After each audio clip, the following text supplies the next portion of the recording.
ሰላም አለይኩም ረህመቱላሂ ወበረካቱ። ቤተሰብ እንዴት ናችሁ? ሰላም ናችሁ ሆይ? ትላንትና ባሳየኋችሁ ልጅ ላይ እጣችሁ ምን ደረሰች እያላችሁ ነው። ትላንትና ለሆነ ሰዓት ከቦታው ተንቀሳቅሳ ነበረ። አሁንም አለች ልጅቱ ማለት ነው። ግን ስለ ልጅቱ ሁኔታ በደንብ አድርገን አቀናል። አገር ለ10 አመት መድኃኒት ስትጠቀም የነበረች የጭንቀት በሽታ ያለባት ፍሪ ቪዛ ብለው እንዳመጧትና እህቷ ትላንትና ሳናግራት እኔ ጠለብ ነው ያለሁት ጣይፍ ነው ያለችኝ። ወላኪን ሀየር ሮዳ የምትኖር ማለት ነው።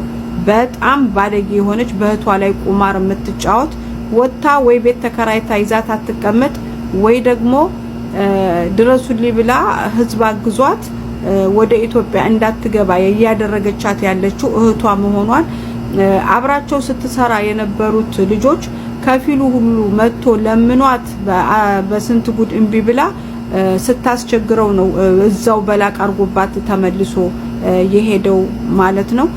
እኛ በጣም ደክመናል። አሯሩጠን ይዘን አምልጣናለች። እህቷ እስራ ቦታዋ ሆና ሰዎችን እያናገረች ቤት እንድትከራይ እያደረገች ቤት የሚያከራዩት ደግሞ ጤነኛ ትመስላቸውና አስገብታቸው ወንድ ስታይ ወይም ደግሞ የሆነ ነገር ስታይ ትጮህና ተደባድባ ትወጣለች ማለት ነው።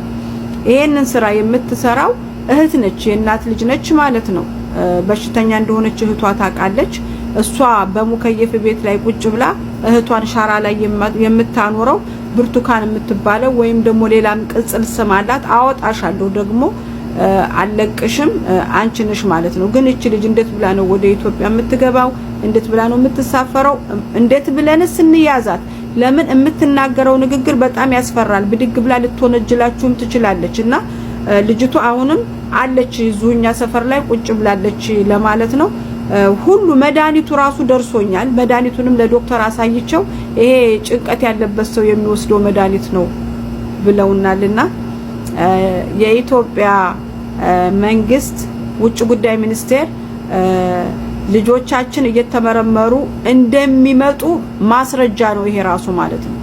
ተመርምራ እንደምትመጣ መድኃኒት አሸክመው እየላኳት ይሄ በጣም ዶክተሮቹም ጉበኞች ናቸው፣ ኤጀንሲዎቹም ጉበኞች ናቸው። ብዙ መስሪያ ቤቶች አሉ ጉቦኞች፣ ሌቦች ማለት ነውና የዚህ ልጅ ነገር እንዴት እንደሚሆን አላቅም። ቤተሰብም ጅብ ነው፣ ከጅብነት አይለይም። በቃ ማንንም ያመቻቸልሽ ሰው የለም። ማንንም እያመቻቸልሽ አይደለም። ተሻለ ኮዱር ላይ ትንሽ ያደጋ ላይ ነው ይሄሽ ለይድ ነው እኔ ጋር ነው ከዛ ከኔ ጋር ወስደሻል። ይሄው መኪና ውስጥ ተጣጣለ ተምታ አናግረታለሽ። ከባድ ነው በግዴታ እዚህ ሀገር ከባድ ነው። አንገት እውት ጥጋቡ ታፈሰ መጥቶ ይሄው እዚህ መተን መኪና ይዟል። ልጅቱ ፍቃደኛ አይደለችም። እህቷ ጣይፍ ነኝ ብላ ያለችው ሀየር ሮዳ ነው የምትኖረው። አሁን እኔ ካናገርኳት ወዲህ ስልኳን ዘግታለች ማለት ነው። እቺ ልጅ ወገን አላት፣ ገንዘብ አላት። ግን ማን ይሰብስባት? እህቷ ካልመጣች ማን ነው እቺ ልጅ ከዚህ ጎትቶ የሚያነሳው? የምትለው ነገር አለ? ምለው ነገር ምንም የለም። ከዚህ ውጭ ምን እላለሁ? እምቢ አለች። እንግዲህ የቻልነውን አድርገናል። ምናልባት ቤተሰቦቿ በሰጣችሁት መረጃ መሰረት እባካችሁ ልጅቱን ወስዳችሁ የሚደረገውን ነገር አድርጋችሁላት ወደ ሀገር የምትሄድበትን መንገድ ቢፈጠርላት ነው ማለት። ምክንያቱም እንደሰማነው መድኃኒት እንደምትጠቀም ተናግራችኋል። ስለዚህ መድኃኒት ትጠቀም ደግሞ ይሻላታል ይለቃታል ብላችኋል። እባካችሁ ወስዳችሁ መድኃኒቱን እንድትጠቀም አድርጋችሁ ትሻላት ወደ ሀገሯ እንድትተር ማድረግ ነው። እንደተነገረ ልጅቷ ህጋዊ ናት። ስለዚህ ላይኩርጅ አድርጎ ወደ ሀገር መላክ ነው። ቀላሉን ነገር ነው ግን ያካባዳችሁት ያላችሁት። እቺ ልጅ በጤናዋ ለቤተሰቦቿ ለዘመድ አዝማዶቿ ስትጠቅም ኖራለች። ዛሬ ግን አንፈልጋትም የምትሉ እህቶችና ወንድሞች ቤተሰቦቿ እባካችሁ ተባበሯት። እንደተረፈ እኔ እሺ ብትል ልጅ አተረመር እምቢ አለች ብላት እምቢ ብላለች። ስለዚህ አላህ ይከተላት ማለት ውጭ ምንም ልል አልችልም። አመሰግናለሁ። ይሄው ነው በቃ። ለራሳችን ነይ የምትዩ ነገር አለ ለቤተሰቦችሽ ለቤተሰቦችሽ እኮ እንደ ብለሽ ትነግራቸዋለሽ። መንገድ ላይ የወደቀችው ልጅ እንግዲህ ዛሬ ጥጋቡ ታፍሰ መጥቶ ሞክሮ ነበረ። ብዙ ሰው ሞክሯል። የሰፈር ሰው ሁሉም ሰው ሞክረዋታል። ብዙም ሰዎች አይደሉም ያለፏት ማለት ነው። ግን ያቺ ሙና የምትባለው አብራ የተሰራ ነበር ብላ ያለችው ማለት ነው ፓስፖርቷና የኢጋማ ኮፒ ስለነበራት ከፊሏን ስለምታቅ እኔ እንኳን ነይና ወደ ሆስፒታል ትግባ ብዬ ነበር ያልኩት። እሷ እቤት ወስጄ ረፍትም ስለሆነ አሁን መድኃኒት ሰጥቼ ስትስተካከል ከፊሏ እንዳሳፈረልኝ ያደርጋለሁ ብላ ወስዳለች ማለት ነው። የነበረውን ትግል የነበረውን ጦርነት እውት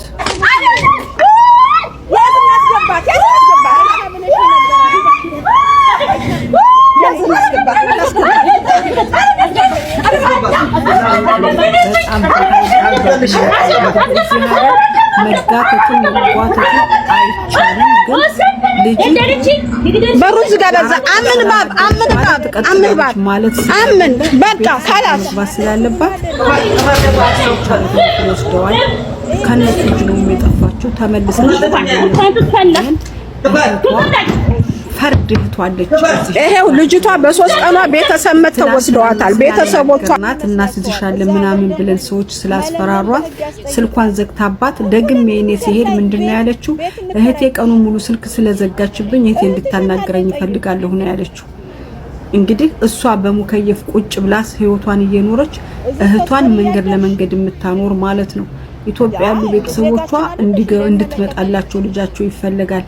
ግን ይሄንን ብለው ስላሉ እኔ አላዝንላቸውም። 10 አመት የአይምሮ ጭንቀት ያለባት መድኃኒት የምትወስድ ልጅ ይገማ ገዝቶ መላክ ጤነኝነት አይደለም።